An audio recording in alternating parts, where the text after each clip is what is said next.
선량한 마음으로 주님을 생각하고 순수한 마음으로 그분을 찾아라. 성부와 성자와 성령의 이름으로 아멘. 주님, 이제 주님을 만나려 합니다. 당신의 말씀을 들려주시고 당신의 말씀을 보여주시고 당신의 말씀을 만지게 해주십시오. 저를 보시는 주님의 기쁨을 느끼게 해주십시오.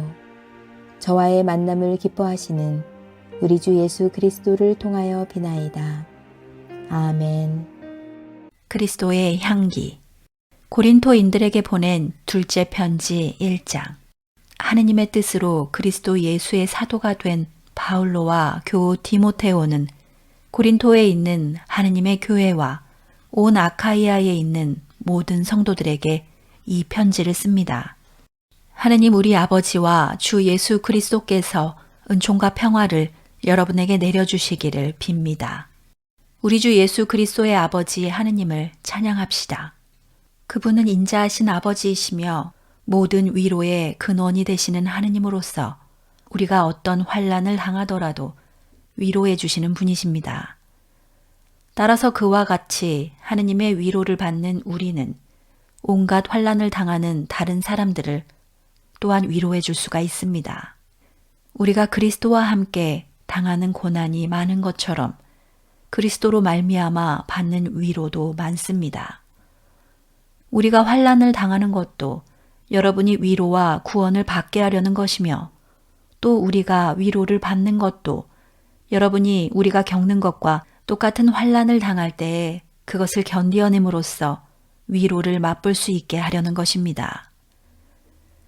여러분은 그리스도의 고난을 같이 당하고 있으니 그의 위로도 같이 받을 것입니다. 이것을 알기 때문에 여러분을 믿는 우리의 마음이 든든합니다. 형제 여러분, 우리가 아시아에서 당한 환난이 어떠한 것이었는지를 알리려고 합니다. 그 환난은 우리의 힘으로는 도저히 견디어낼 수 없으리만큼 심해서 마침내 우리는 살 희망조차 잃게 되었습니다. 그러나 이렇게 사형 선고를 받았다는 생각이 들자 우리는 우리 자신을 믿지 않고 죽은 자를 다시 살리시는 하느님을 믿게 되었습니다. 하느님께서는 과연 그렇게 어려운 죽을 고비에서 우리를 건져내 주셨고 앞으로도 건져내 주실 것입니다. 이렇게 우리는 하느님께서 앞으로도 건져내 주시리라는 희망을 가지고 있습니다. 여러분은 기도로서 우리를 도와주십시오. 하느님께서 많은 사람의 기도를 들으시고 우리에게 축복을 내리실 것이며 그것을 보고 많은 사람이 하느님께 감사를 드리게 될 것입니다.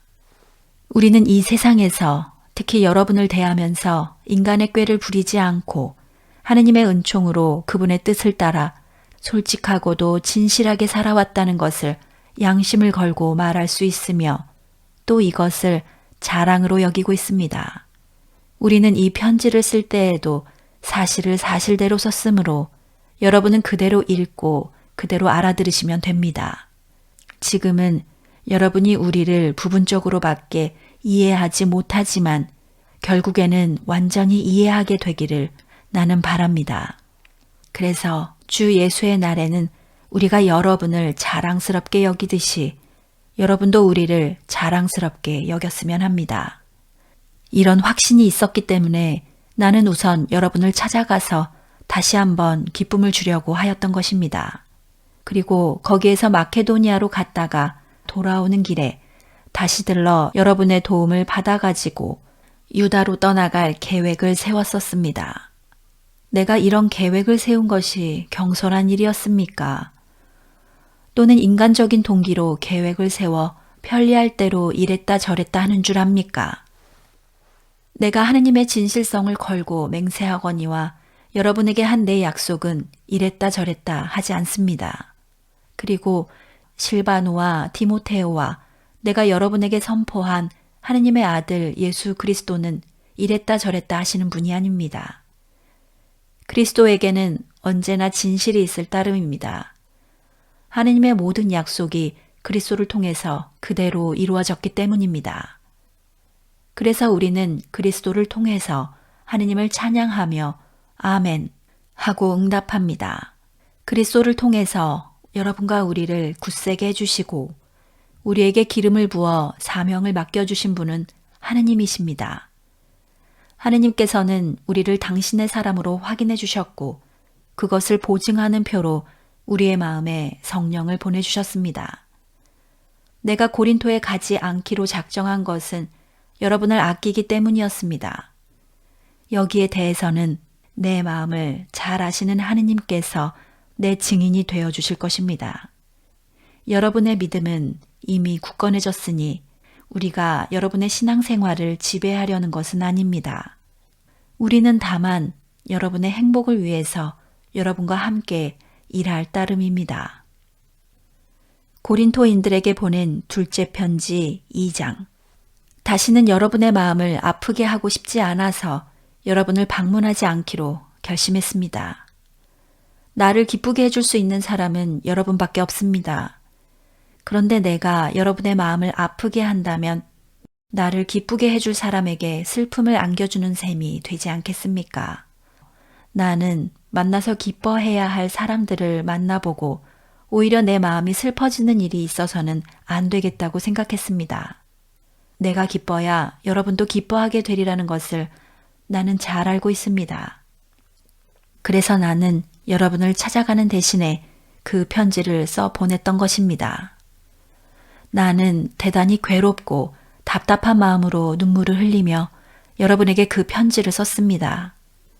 그러나 그것은 여러분의 마음을 아프게 하려고 쓴 것이 아니고 내가 여러분을 얼마나 극진히 사랑하고 있는지를 여러분에게 알리려고 쓴 것입니다. 어떤 사람이 내 마음을 아프게 한 일이 있습니다. 그러나 그 사람은 내 마음을 아프게 했다기보다는 사실은 여러분 모두의 마음을 어느 정도 아프게 한 것입니다. 너무 심하게 들릴까 보아서 나는 어느 정도라는 말을 씁니다. 그 사람은 이미 여러분 대다수의 사람에게서 상당한 벌을 받았으니 이제는 여러분도 그를 용서하고 위로해 주시기 바랍니다. 그렇지 않으면 그는 지나친 슬픔에 빠져들지도 모릅니다. 그러니 여러분은 부디 그에게 사랑을 다시 베풀어 주십시오. 내가 그 편지를 쓴 것은 여러분이 그 시련을 얼마나 잘 견뎌내는지 또 내 교훈을 얼마나 잘 순종하는지를 알아보기 위한 것이었습니다. 여러분이 어떤 사람을 용서하면 나도 그를 용서해 줍니다. 그리고 내가 무엇이든 용서한 것이 있다면 그것은 그리스도께서 보시는 앞에서 여러분을 위해서 용서해 준 것입니다. 그러면 우리는 이제 사탄에게 속아 넘어가는 일이 없을 것입니다. 우리는 사탄의 책략을 다 알고 있지 않습니까? 그래서 나는 그리스도의 복음을 전하려고 트로아스에 갔습니다. 그곳은 주님을 위해서 일할 수 있는 조건은 좋지만 만나기로 한 내 형제 디도가 나타나지 않아 마음이 불안해서 나는 그곳 교우들과 작별하고 마케도니아로 왔습니다. 우리를 그리스도의 개선 행진에 언제나 끼워주시는 하느님께 감사드립니다. 또 우리로 하여금 어디에서나 그리스도를 아는 지식의 향기를 풍기게 하시는 하느님께 감사드립니다. 우리는 하느님께 바치는 그리스도의 향기입니다. 이 향기는 구원받을 사람에게나 멸망당할 사람에게나 다 같이 풍겨나가지만 멸망당할 사람에게는 역겨운 죽음의 악취가 되고 구원받을 사람에게는 감미로운 생명의 향기가 되는 것입니다. 그러니 이런 향기의 구실을 아무나 할 수 있겠습니까? 우리는 다른 많은 사람들처럼 하느님의 말씀을 파는 잡상인들이 아니라 하느님의 파견을 받고 하느님 앞에서 일하는 사람으로서 순수한 마음을 가지고 그리스도의 이름으로 말씀을 전하고 있습니다. 고린토인들에게 보낸 둘째 편지 3장. 우리의 이 말이 또 자화자찬처럼 들립니까? 그리고 어떤 사람들처럼 우리가 소개장을 가지고서야 여러분을 찾아갈 수 있단 말입니까? 또 다른 데로 갈 때에도 여러분의 소개장이 있어야 한단 말입니까? 여러분 자신들이 바로 우리의 마음에 새겨져 있는 소개장이 아닙니까? 그것은 누구에게나 다 통하고 누구든지 읽을 수 있는 소개장입니다. 여러분은 분명히 그리스도께서 우리를 시켜 써 보내신 소개장입니다. 이 소개장은 먹으로 쓴 것이 아니라 살아계신 하느님의 성령으로 쓴 것이며 석판에 새겨진 것이 아니라 여러분의 마음속에 새겨진 것입니다. 우리는 그리스도를 통해서 하느님을 굳건히 믿고 있기 때문에 이런 말을 하는 것입니다. 그렇다고 해서 이런 일을 할 수 있는 자격이 우리에게서 났다고 내세우는 것은 아닙니다. 다만 하느님께서 우리에게 그런 자격을 주셔서 우리로 하여금 당신의 새로운 계약을 이행하게 하셨을 따름입니다. 이 계약은 문자로 된 것이 아니고 성령으로 된 것입니다. 문자는 사람을 죽이고 성령은 사람을 살립니다. 율법은 석판에 새겨진 문자로서 결국 죽음을 가져다 주었습니다. 그러나 모세가 율법을 받았을 때 비록 잠시 동안이기는 하였지만 그 얼굴에는 너무나 찬란한 광채가 빛나서 이스라엘 사람들이 감히 그 얼굴을 쳐다보지도 못하였습니다. 이 문자의 심부름꾼도 그렇게 영광스러웠다면 성령의 심부름꾼은 얼마나 더 영광스럽겠습니까? 사람을 단죄하는 일에도 영광이 있다면 사람을 무죄 석방하는 일에는 얼마나 더 큰 영광이 있겠습니까? 과연 지금의 이 영광은 엄청나게 큰 것입니다. 이 영광에 비긴다면 과거의 그 영광은 아무것도 아닙니다. 잠깐 있다 없어질 것도 빛났다면 영원히 계속될 것은 얼마나 더 찬란하게 빛나겠습니까? 우리는 이런 희망이 있기 때문에 확신을 가지고 일할 수가 있습니다. 우리는 모세처럼 자기 얼굴의 광채가 완전히 사라지는 것을 이스라엘 백성들에게 보이지 않으려고 너울로 얼굴을 가리는 것 같은 일은 하지 않습니다. 과연 이스라엘 백성들의 마음은 오늘날에 이르기까지도 너울에 가려져서 우둔해지고 말았습니다. 그들은 옛 계약의 글을 읽으면서도 그 뜻을 깨닫지 못합니다. 그 너울은 사람이 그리스도를 믿을 때에 비로소 벗겨지게 되는 것입니다. 그러나 오늘날까지도 모세의 율법을 읽을 때마다 그들의 마음은 여전히 너울로 가려져 있습니다.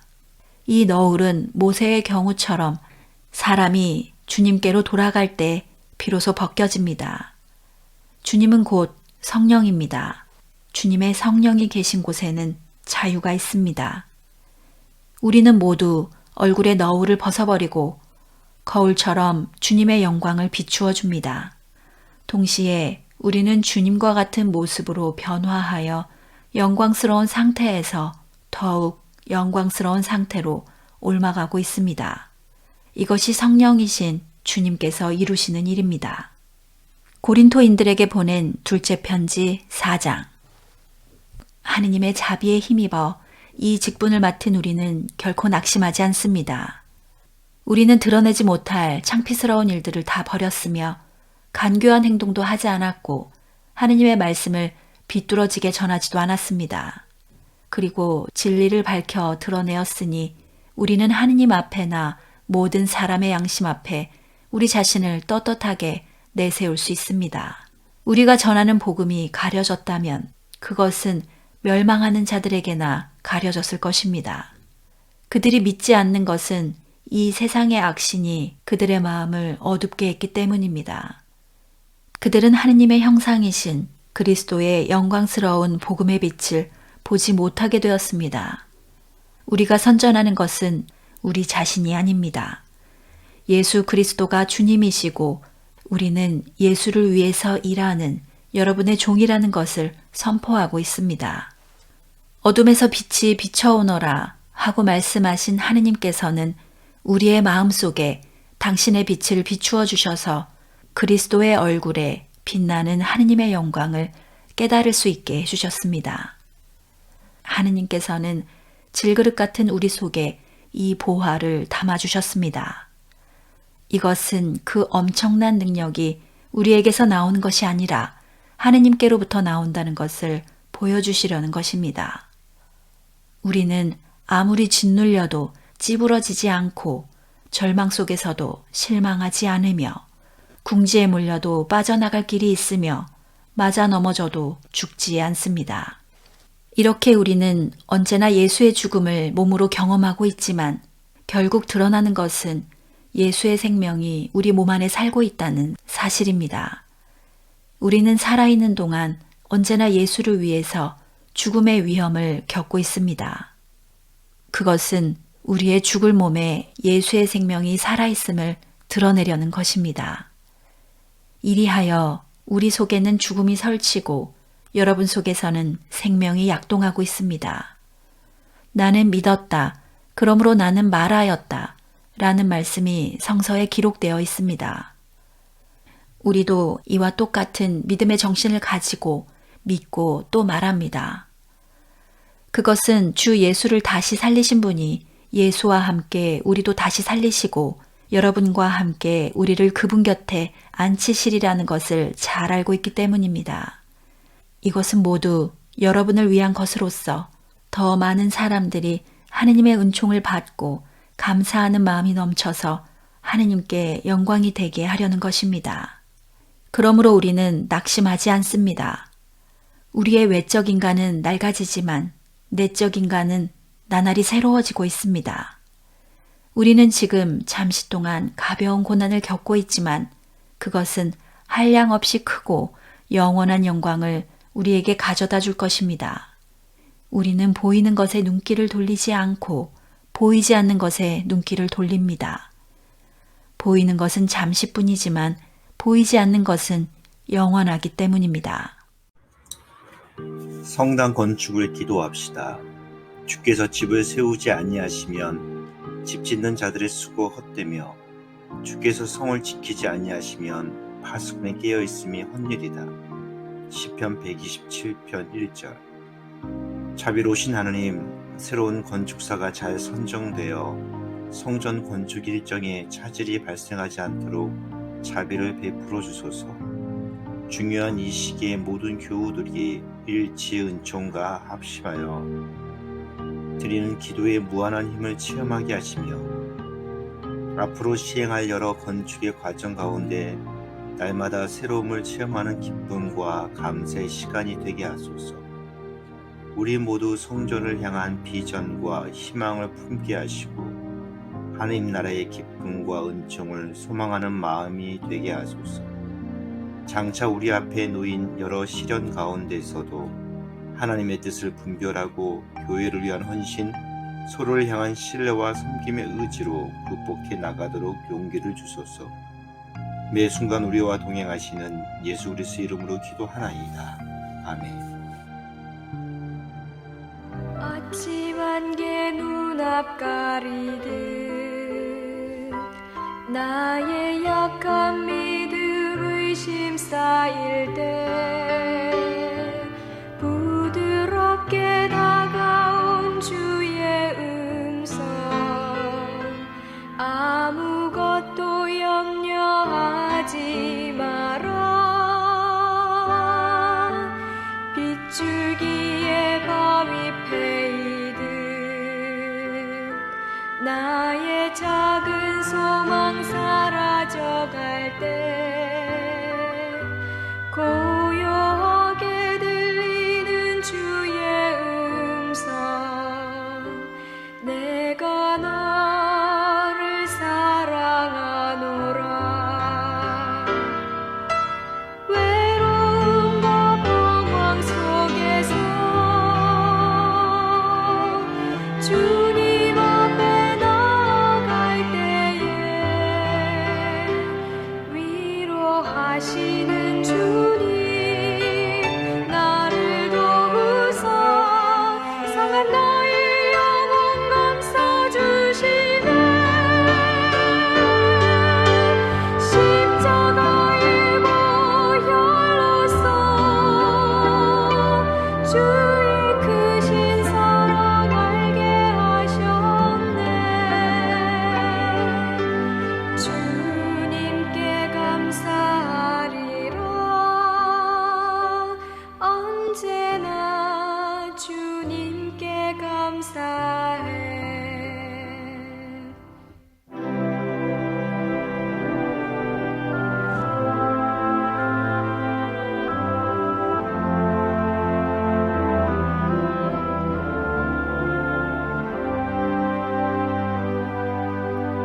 아침 안개 눈앞 가리듯